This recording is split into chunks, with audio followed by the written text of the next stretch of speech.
So what happened was we went to Justin's one day, and I met a basketball player from the Knicks.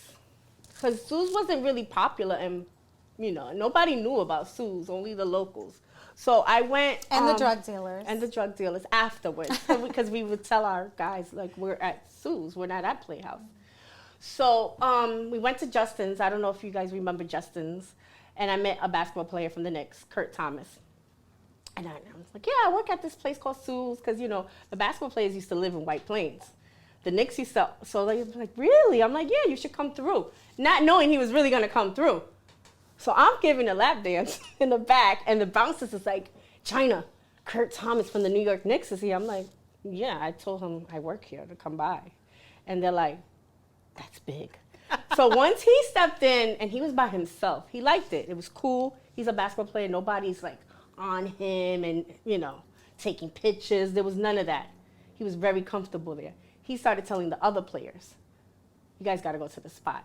He blew it up. And that's how Sue's became so popular with the basketball players. So what year was this about? Like 90, when was Justin's poppin'? I want to say like 98, 97. I feel like it was really good in the 2000s when But all the he celebrities started coming, like when we first started working there, it was like 97, 98. It had to be like 98. 98, yeah, 98. So that's how the basketball players started coming. Because I started in Sue's at 98. Right, so. And Sue's was good, but then out of nowhere, it just blew up. Like, everybody wanted to be there. It was so crazy. Like, you couldn't even walk on Tuesdays. Random night, you couldn't even walk in. Right. Like, you could not get in the move. door. The There line was was down the lines street. outside. It was just so Because we brought crazy. everybody from the Playhouse. Even the DJ that used to work in the Playhouse came to Sue's. Corrupt. It was DJ Corrupt, because we used to have Tuesday nights in Playhouse. So the whole Tuesday squad came to Sue's. And we became, Tuesdays was our night, like in Playhouse. And then eventually they got a promoter, Sean Gray, and he made Funkmaster Flex. That's when it became hip hop.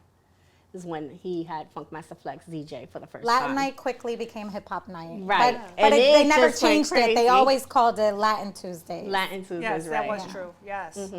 No, it was amazing. And I mean, it was just, I wish we could go back in time, I swear, It's for so one night, crazy. right?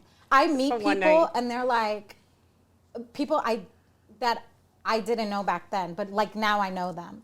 I meet people and they're like, oh my God, Corona, like you don't understand. I was sitting in the 18 of the 21 and underage under section. That's right, they watching did. you on stage. They had an under 21 section. You Yeah, had to there wear was a wristband. section for people under 21. Because you could that enter, play you could pool. enter, but you can't drink. You had to can't pay the drink, cover charge, yeah. but they had a wristband on you. But They you wouldn't had a serve you. wristband, and you couldn't drink alcohol, but you had, you know, but you And could people go used to there. be like, yo, back then it was just so different. Like, Right.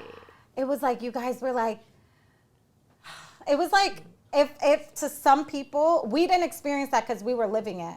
But Yeah, to we other didn't. people, it was like living something like in a fantasy world. Like on Tuesdays, it completely turned into like this fantasy world of just money everywhere, Sexual energy. a lot of sexual energy, but like it wasn't raunchy. It It wasn't raunchy at all. It It was exotic. It was was very exotic, Yes. but like your favorite music video Brought to life. You felt like you were Literally literally in a music video. Right. And, okay, Right. next and the women question. were gorgeous. Like everybody was beautiful. People, girls Yes. cared about the way they looked. Yes. It was no thirsty trap. It wasn't none of that. It was like But let like me you tell could throw $1,000 at a girl and she'd be like, Yes, that's just nothing. another night. Thanks for taking me shopping. Thanks Yeah, for the new it was, bag. it was so different. Yeah. But I have to say, it was a competitive environment with the girls. I didn't feel there was competition.